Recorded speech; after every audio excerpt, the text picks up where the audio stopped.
नमस्कार विद्यार्थियों। इस वीडियो में हम बात करेंगे जो अनिवार्य तत्व हैं।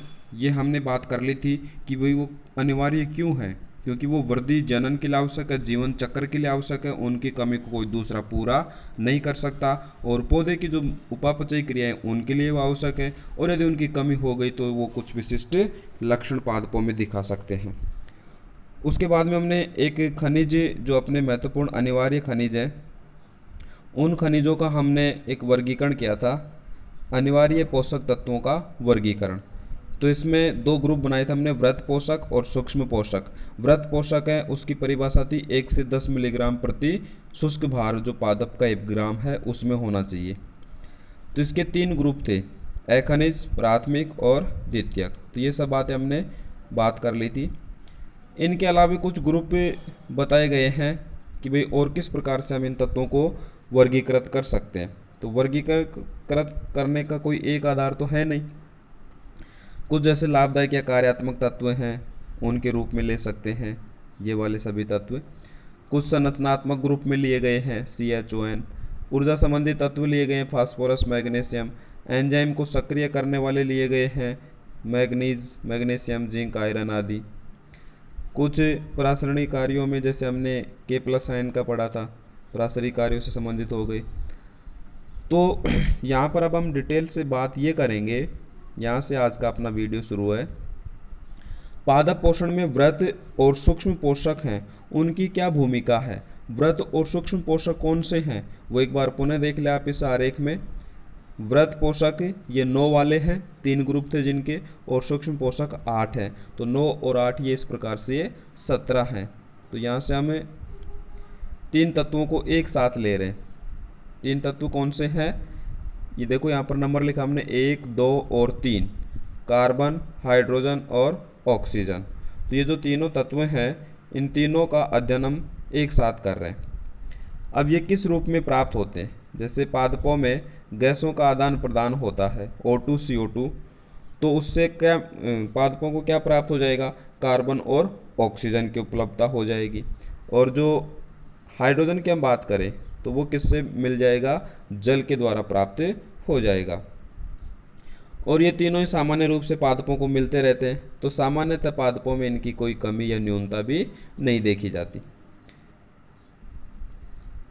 तो ये 3 तत्व एक साथ हो गई। देखिए हम पहले अपना टॉपिक समझ ले आप, वृत्त और सूक्ष्म पोषक। तो वृत्त में तो कौन से आएंगे, 17 वाले, ठीक है, सॉरी ये 9 वाले, और उसके बाद में सूक्ष्म में आ जाएंगे 8। तो इस प्रकार से 17 अपने अनिवार्य हो गई, उनको हमें पढ़ना है। तो ये अनिवार्य कौन कौन से हैं, 1, 2, 3, कार्बन, हाइड्रोजन और ऑक्सीजन, ठीक है, ये 3 पढ़ लिए हमने। उसके बाद में देखो चौथा नाइट्रोजन, N, P और K, नाइट्रोजन, पोटेशियम, कैल्शियम। ये तीनों जो तत्व हैं बहुत ही महत्वपूर्ण तत्व हैं, और इनमें आपको ये देखना है कि NPK का क्या रोल है, इसमें से कई बार प्रश्न अवश्य बनता है। तो चौथा अपना कौन सा है, नाइट्रोजन।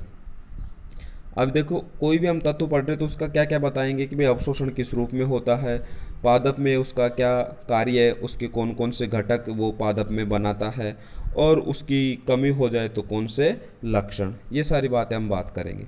तो नाइट्रोजन है, उसका जो अवशोषण है वो किस रूप में होगा, नाइट्रेट या नाइट्राइट में, और कभी कभी NH4+ अमोनियम जो आयन है उसके रूप में, पर ये सामान्य रूप नहीं है, अपवाद स्वरूप है इसका अवशोषण।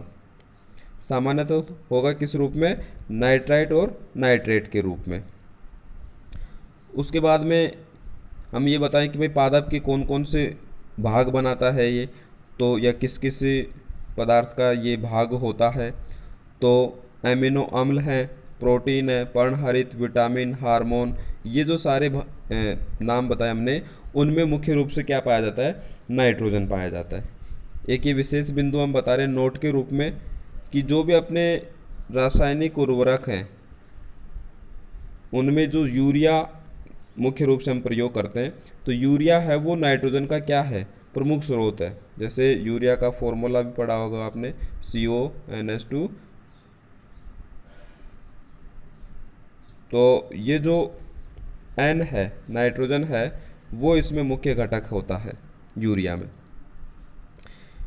फिर नाइट्रोजन की आवश्यकता वाले जो पौधे हैं, पौधे के विभाजनशील क्षेत्र हैं, मतलब पादप के वे भाग जो विभाजनशील हैं, उनमें भी नाइट्रोजन प्रमुख रूप से पाया जाता है। तो ये तो बात हुई कि भाई इनका क्या रोल है, कहाँ कहाँ पर उपस्थित हैं।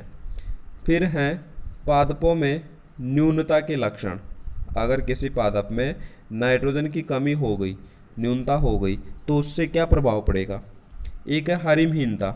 हरिमहीनता लगभग सभी तत्वों में हम पढ़ेंगे। हरिमहीनता का अर्थ है जो पर्णहरित है वो नष्ट हो जाता है, ठीक है।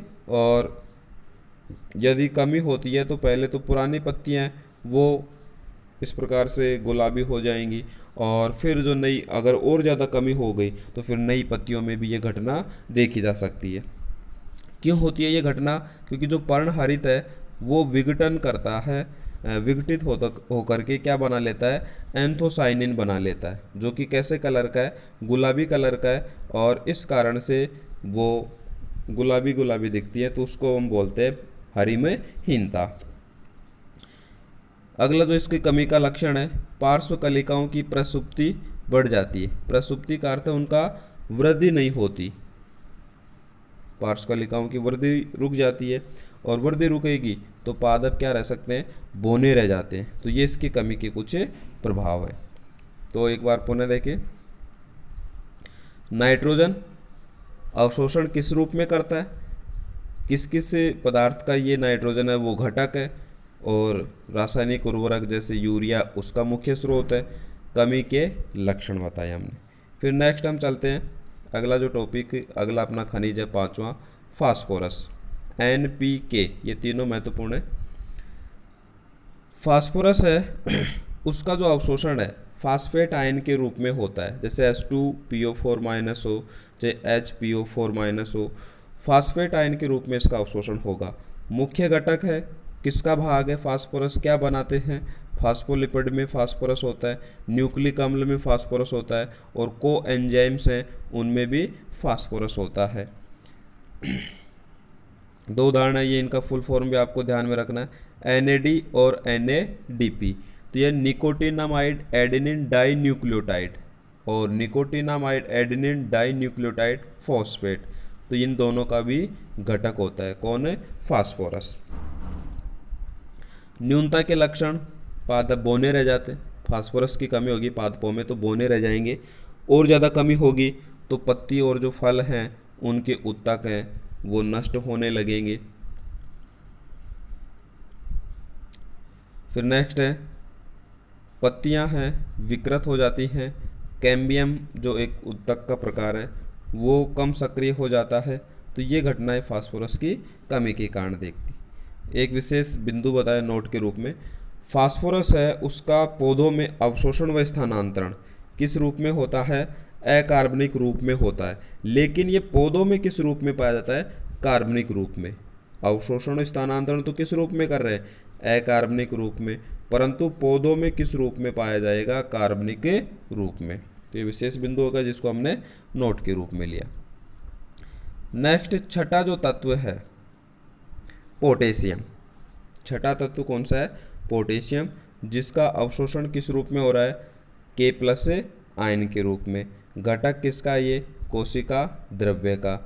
किन क्रियाओं में योगदान देता है, ऋणायन उदासीनीकरण, जैसा कि आप देख रहे हैं ये K+ आयन है, तो प्लस आयन है तो वो उदासीनीकरण करेगा ऋणायन को। कला अभिगमन, एंजाइम का सक्रियण, परास्तरण विभव, रंध्रों का खुलना और बंद होना, बीज व फलों की सामान्य वृद्धि, इन सब क्रियाओं में योगदान है किसका, पोटेशियम का।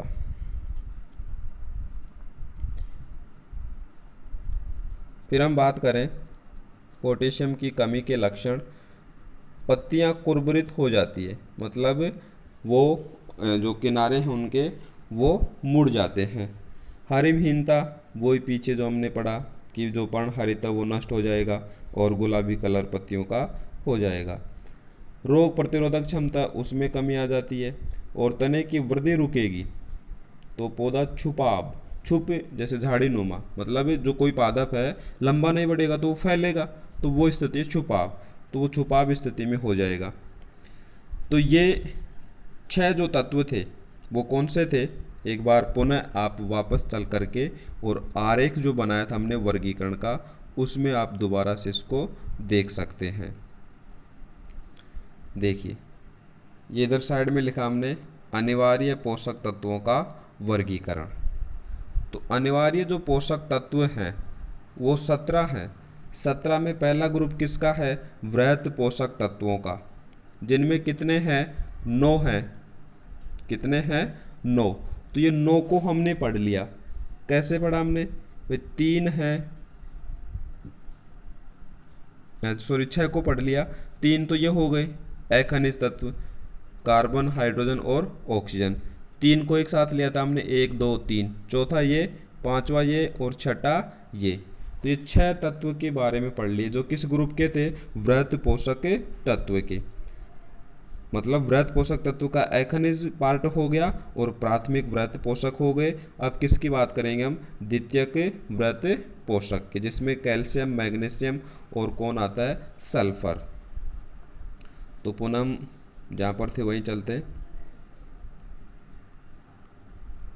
चौथा हो गया अपना, पांचवा पार्ट हो गया, छठा पोटेशियम हो गया। अब आए नेक्स्ट,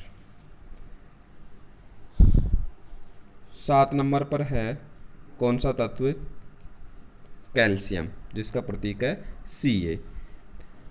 अवशोषण किस रूप में होगा, कैल्शियम आयन के रूप में, Ca+2 आयनों के रूप में।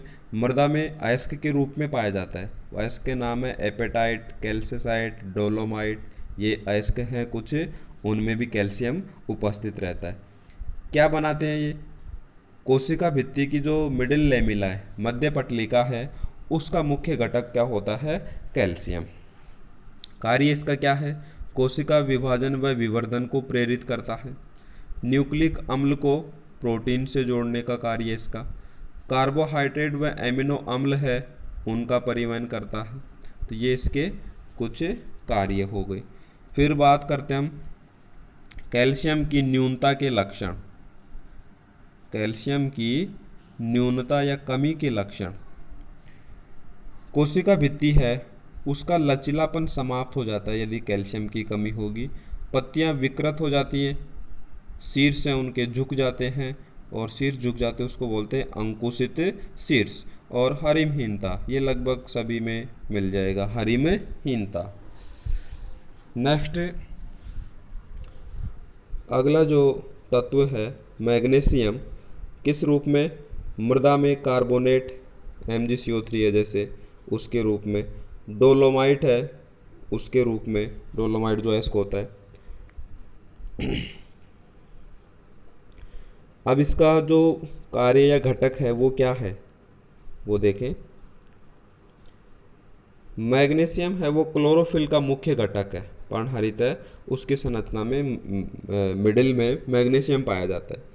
राइबोसोम की जो उप इकाइयाँ होती है, जैसे 50 और 30S, 60 और 40S, ये राइबोसोम की इकाई हम पढ़ चुके कक्षा 11 में। तो राइबोसोम की 2 उप इकाइयाँ हैं, उनको जोड़ने में भी मैग्नीशियम सहायक है। न्यूक्लिक अम्ल है जैसे DNA, RNA, उनके संश्लेषण के लिए कुछ एंजाइम हैं, उन एंजाइमों को कौन सक्रिय करता है, मैग्नीशियम सक्रिय करता है। तो ये तो बात हुई इसके कार्य या घटक। न्यूनता के लक्षण हम देखें तो इसकी कमी से हरिमहीनता, जो पत्तियों का पीला या गुलाबी हो जाना क्यों होती है, एंथोसाइनिन वर्णक बनता है, और एंथोसाइनिन वर्णक बनेगा तो पर्णों पर लाल, पीला, नारंगी इस प्रकार के धब्बे दिखाई देंगे।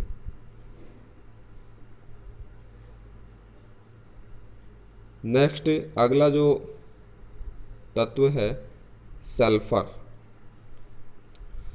सल्फर को गंधक भी बोलते हैं, ऐसे इसको दर्शाते हैं। मृदा में किस रूप में है, सल्फेट के रूप में, और कुछ मात्रा में वातावरण में भी सल्फर डाइऑक्साइड है उसके रूप में उपस्थित होता है।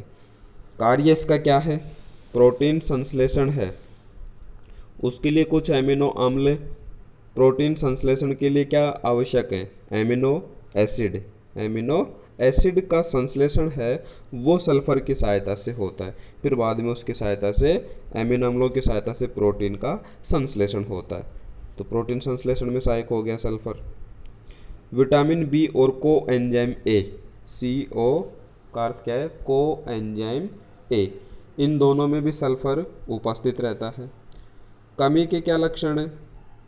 सल्फर की कमी के लक्षण है हरिमहीनता, जो हम बार बार बात कर चुके, समझ चुके आप हरिमहीनता क्या है। पौधों में सल्फर युक्त एमिनो अम्लों की कमी, क्योंकि सल्फर क्या बना रहा है, एमिनो एसिड बना रहा है, और एमिनो एसिड से क्या होगा, प्रोटीन का संश्लेषण होगा। तो सल्फर युक्त एमिनो अम्ल है उसकी कमी हो जाएगी अगर सल्फर कम होंगे तो। मोटी भित्ति युक्त उत्तक है जैसे स्क्लेरेंकाइमा, जाइलम, कोलेनकाइमा, ये जो मोटी भित्ति के उत्तक हैं उनकी मात्रा बढ़ जाती है और पादप बौना रह जाता है। अब इसमें भी एक बहुत ही महत्वपूर्ण क्वेश्चन है,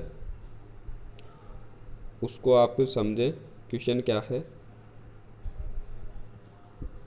जो ब्रेसिकेसी कुल के पादप हैं, ब्रेसिकेसी कुल में क्या होता है, तीखी गंध है वो सल्फर युक्त वाष्पशील पदार्थ के कारण होती है। जैसे ब्रेसिकेसी सरसों है, ब्रेसिकेसी कुल का पादप है, तो सरसों का जो तेल है उसमें आपने देखा होगा एक तीखी सी गंध आती है। तो वो तीखी जो गंध आती है वो किसके कारण आती है? सल्फर युक्त वाष्पशील पदार्थ के कारण वो गंध आती है।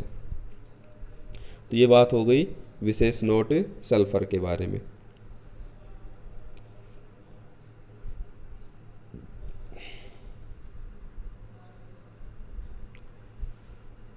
दूसरा विशेष बिंदु हमने क्या बताया कि जो प्रोटीन संश्लेषण होता है उसके लिए जो आवश्यक एमिनो अम्ल हैं, प्रोटीन संश्लेषण के लिए आवश्यक एमिनो अम्ल हैं, उनके संश्लेषण में भी कौन है? सल्फर सहायक है। ये बात ऊपर भी हम बता चुके, ठीक है। फिर नेक्स्ट अगला जो अपना इससे तत्व है